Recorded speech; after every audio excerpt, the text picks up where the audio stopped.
Утро на сите. И пред да продолжиме, да ги пренесам поздравите од заедницата во Скопје, кој што денеска почнуваме од 11 часот. Добро е што јас по некоја инерција мислев и тука од 11, ама добро е што се му текна да ми каже дека сепак од 10 саатот. Да се помолиме. Господи, Татко наш, доаѓаме пред Тебе, Господи, Те прославиме да се поучиме од Твоето Слово. Да можеме, Господи, да Те следиме Тебе. В името Христово се молиме. Амин.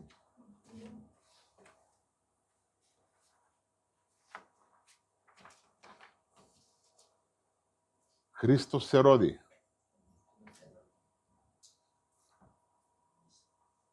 Ова е израз на вера.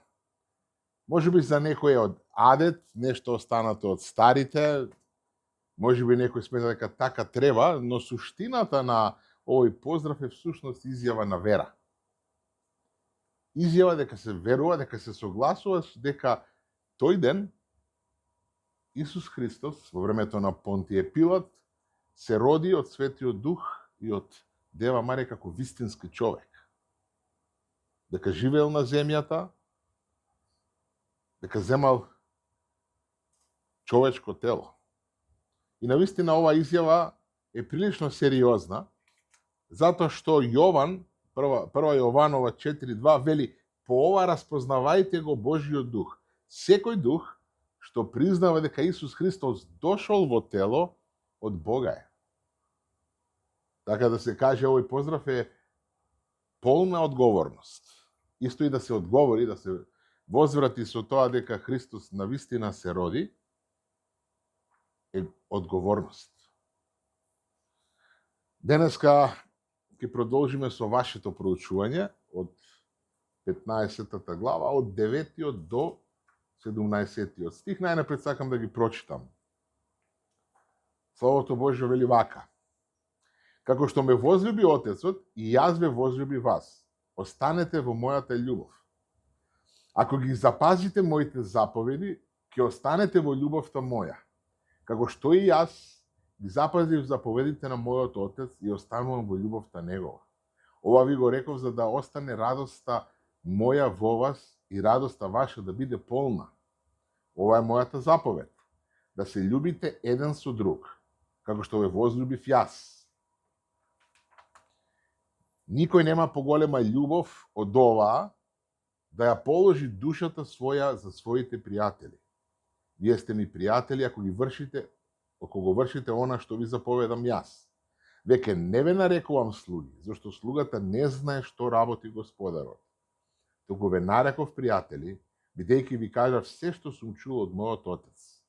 Вие не ме избравте мене, туку јас ве избрав вас и ве поставив да одите и да бидете плодоносни. И плодот ваш да остане. Да што и да посакате од Отецот во моје име да ви се даде. Оваа заповед ви ја давам, да се љубите еден со друг.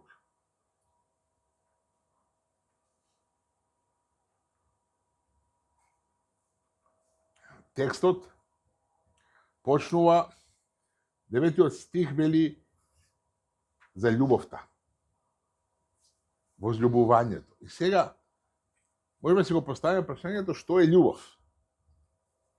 И сега како еден македонец ќе разбере што е љубов?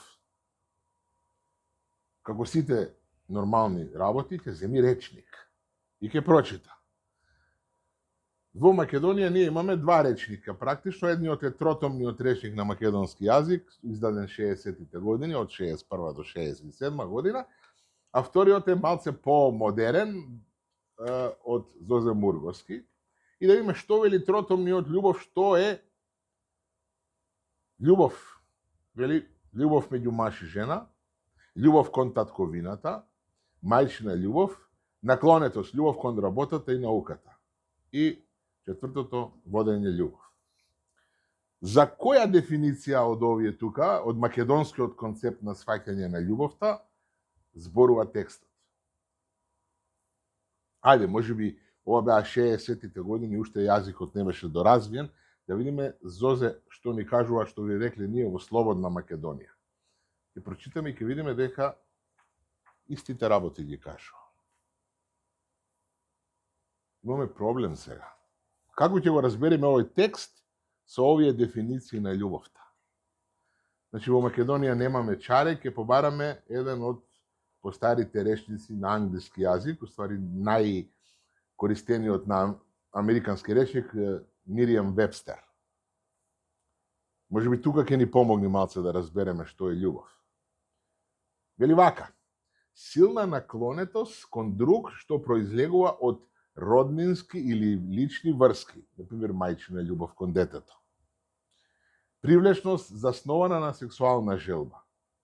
Наклонетост е незнаш што ги чувствуваат љубовниците, сексуална преградка. Наклонетост заснована на восхит, добронамерност и заеднички интереси.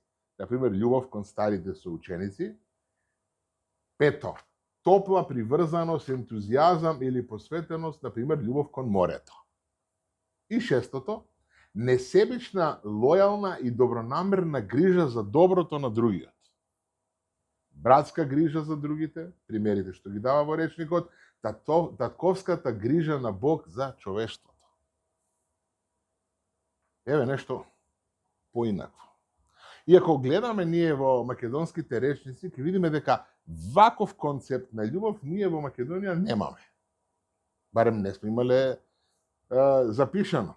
Значи, тие составувачи на македонските речници не им текнало дека под љубов може да се подразбира нешто такво. Несебична, лојална и добронамерна грижа за доброто на другиот. Ќе користиме таа дефиниција почетна која што ни ја дава Мириам Вебстер. И ќе почнеме од првиот стих, 9-тиот. Како што ме возлюби Отецот, и јас ве возлюби вас. Останете во мојата љубов. Значи, од тука, од овој текст гледаме дека љубовта е еден однос, еден взаемен однос. Исус вели како што Отецот ме засака мене, така и јас ве засакувам вас.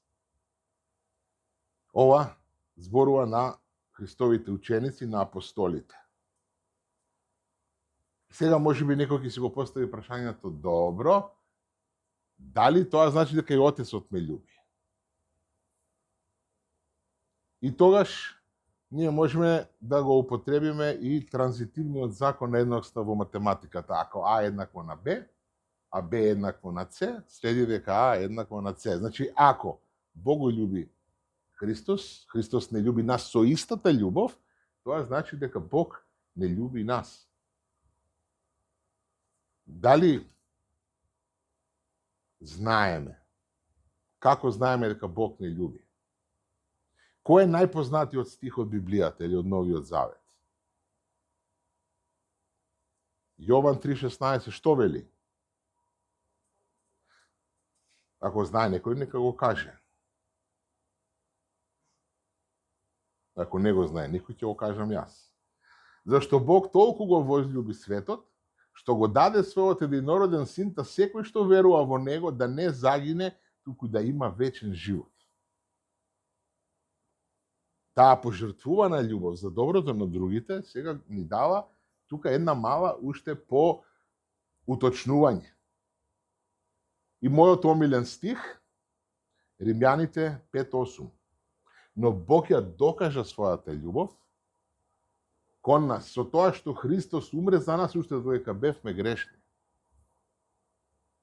Ние живееме во едно време кога љубовта е збор кој што насекаде се кажува. Нели? Љубовта е мојата религија, имавме една песна. Да владее љубовта, да царува љубовта. Други викаат, не е битно што веруваш, битно е да љубиш. Љубовта, ако имаш љубов, све ќе биде добро. Но повторно е прашањето што значи под тоа љубов. И првото нешто, ако видиме, е чувство, вели. Љубовта е чувство. Љубовта е чувство меѓу маж и жена, според тротомниот. Или пак, љубов е наклонетост кон татковината. Речникот од 61 година. Или наклонетост кон работата и науката. Денеска навистина многу се зборува за љубов. Тоа потекнува од Вудсток и навака од 60-тите години, каде што љубовта станува дел од слободата или слободата од љубовта и се занемаруваат овие работи. Но Бог ја докажа својата љубов кон нас со тоа што го даде својот единороден син да умре за нас. И Исус не повикува да останеме во таа љубов.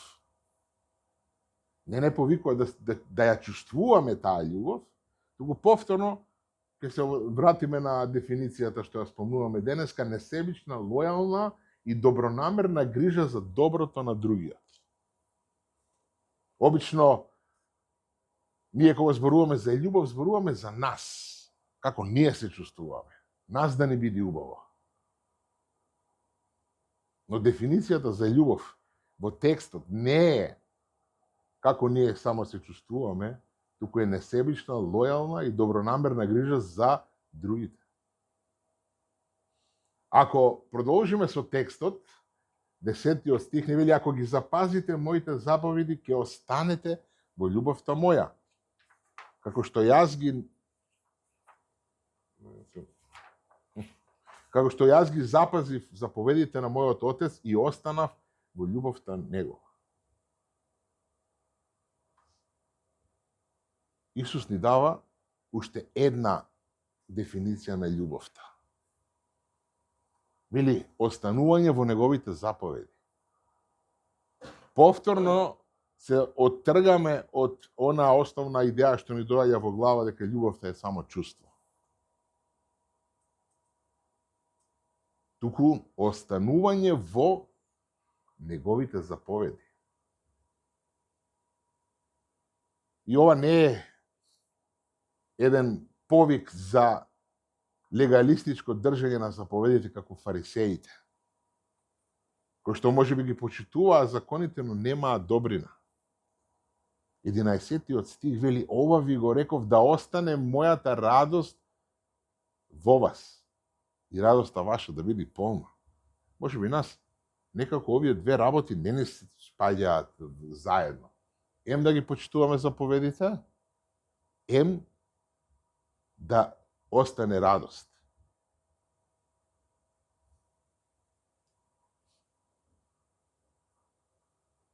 Ако сме наново родени, ако Светиот Дух е во нас, тогаш ние ќе ги чуваме заповедите Христови со радост. Не од страф, не од примораност.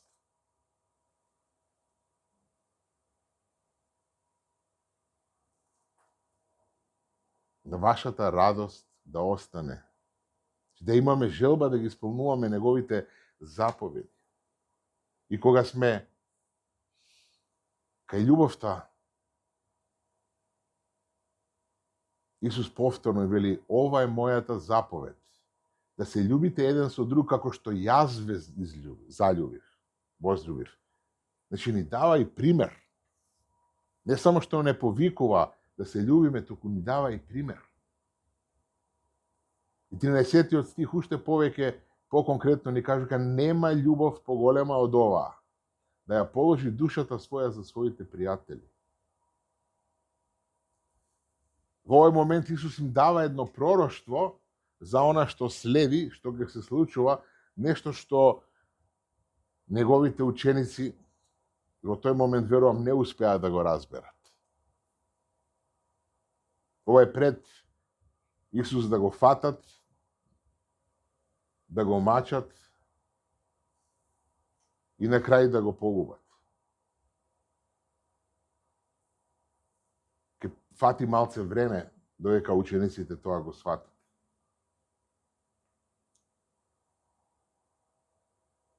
Четрнаесетиот стих вели, вие сте ми пријатели, ако го вршите ова што ви го заповедав. А заповедата претходно беше која? Мојата заповед е да се љубите еден со друг како што јас ве заљубив. Ако ги држите моите заповеди, ќе останете во љубовта.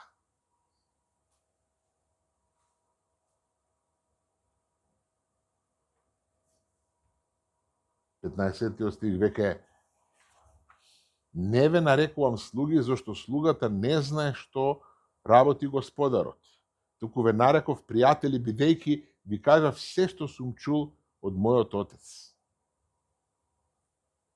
Тука Исус ја изедначува љубовта и со пријателството.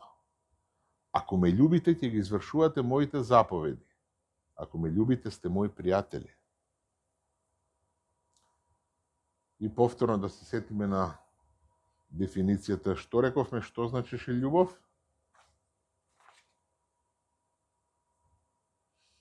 Несебична лојалност и добронамерна грижа за доброто на другиот.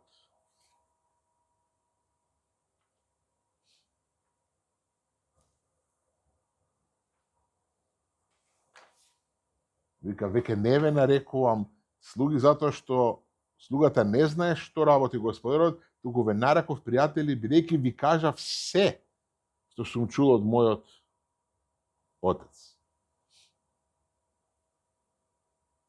Исус и неговите ученици постојано, што би рекле по модерно, 24/7 живеа заедно.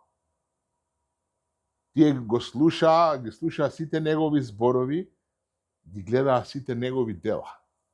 Дури некои од неговите ученици го видоа и преобразувањето. Ја видоа неговата славна состојба. Но, дали тие има најголемата љубов кон Христос? Пожртвуваност, како што веле Христос, да го положите животот за пријателот. Што се случи кога го фатија Исус? Може би само Петар на почетокот зема нож да го брани Христос. Но потоа 3 пати се одрече од него. А и другите, што направија?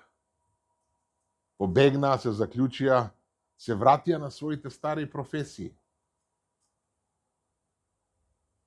Тома дури имаше храброст да каже дека не верувам.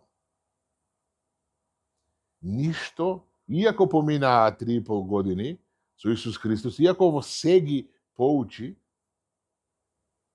како ништо да не разбра, како се да заборавија. Се до оној ден, додека не го примија Светиот Дух. Додека не го примија Светиот Дух, утешителот кој што ги поучи, им спомна за се што тој зборуваше. И навистина, без Светиот Дух, ова се останува една приказка од минатото. Тоа го гледаме и во животот на апостолите. Може би во тоа време кога Исус им го кажува овој текст, не може би сигурно не знаеа што конкретно ќе се случи. Може би знаеа онака, да, Исусе, знам дека ти ќе се вратиш еден ден.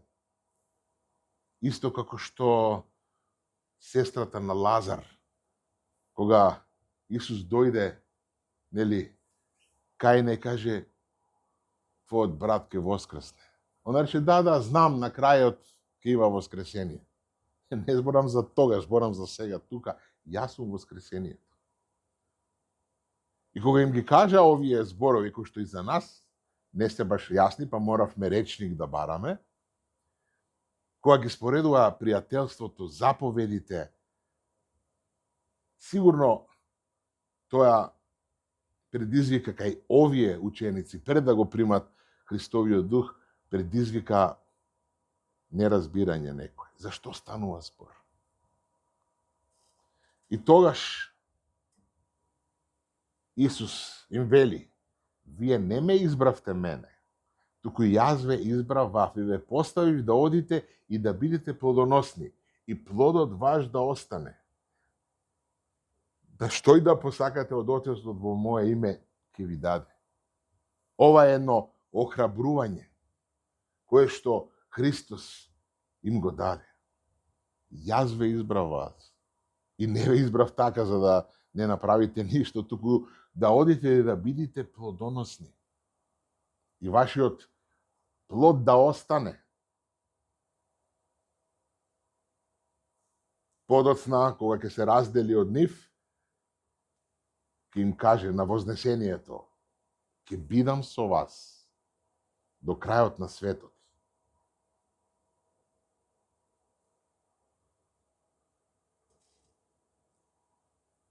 Но претходно, повторно им ја кажува ова истата заповед.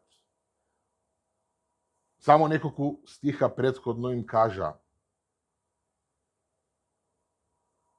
да се љубите еден со друг и повторно кажува. Уште еднаш кажува дека што е најбитно, оваа заповед ви ја давам.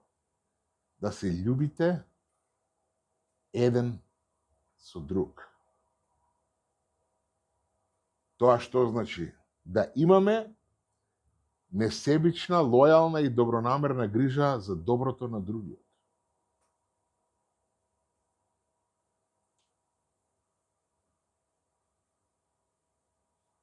На начин на кој што Исус ја покажа љубовта кон нас, кој што се даде за сите нас, се даде себе си за смрт на крстот.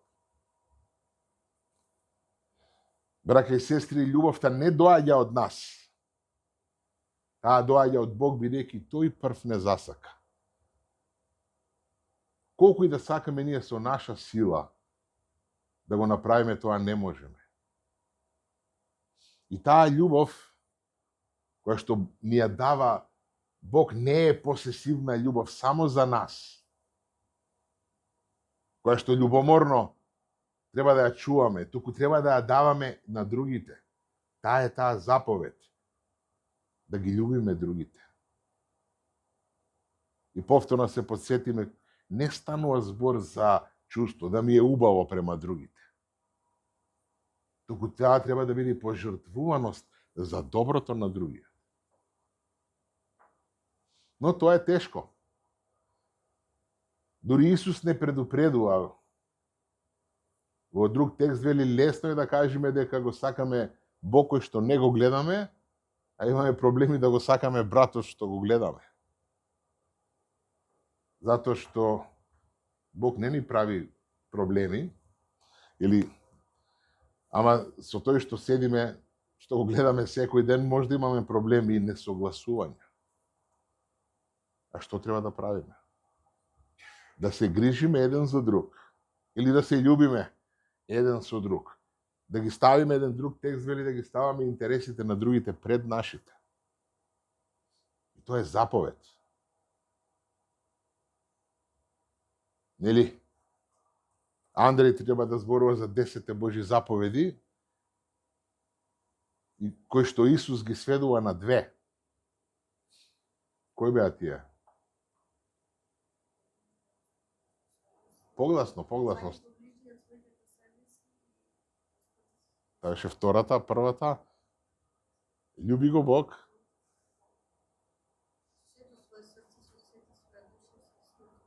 Амин. Амин.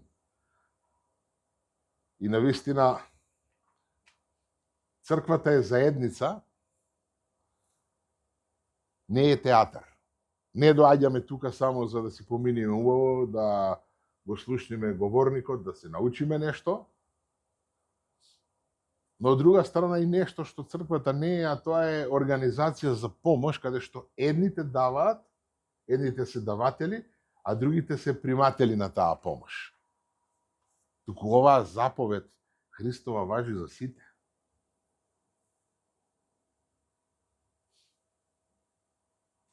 Често пати луѓето доаѓаат во црква барајќи помош. И добро прават.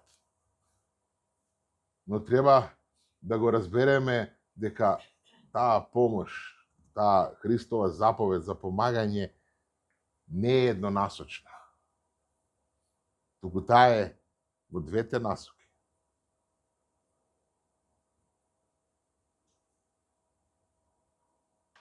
Дванаесеттиот стих. Ова е мојата заповед. Да се љубите еден со друг, како што ве возлюбив јас. И само неколку стиха подолу, 17-тиот.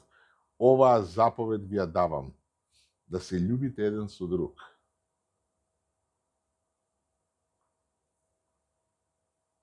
Колку пати во Библијата има иста заповед дадена така на 3-4 стиха? Не многу. Навистина, Бог ја покажа својата љубов кон нас, со тоа што умре на крстот дека уште бевме грешни, и тој бара со таа љубов да се сакаме еден со друг. Љубовта може да биде чувство, е убаво да биде чувство, но е акција, е дело. Бели несебична, лојална и добронамерна грижа за другиот, за доброто на другиот. Дали сакаме некого, дали љубиме некого, треба да се провериме и по оваа дефиниција. Да се вратиме назад, дали љубов значи само ако се поздравувам со некого или не му зборам лошо. Треба да се испитаме барем преку оваа дефиниција. Да се помолиме. Господи, Татко наш, ти благодарам за Твојот пример што ми го даваш. За Твојата заповед. И за Твоето ветување, Господе. И за Твоето подсетување дека Ти прв не засака. И дека Ти не повикуваш, Господе, да одиме во светот и да покажуваме таа љубов. Како што Ти не возлюби. И како што Отецот те возлюби тебе. Затоа тебе ти припаѓа сета слава, сега и во сите векови. Амин.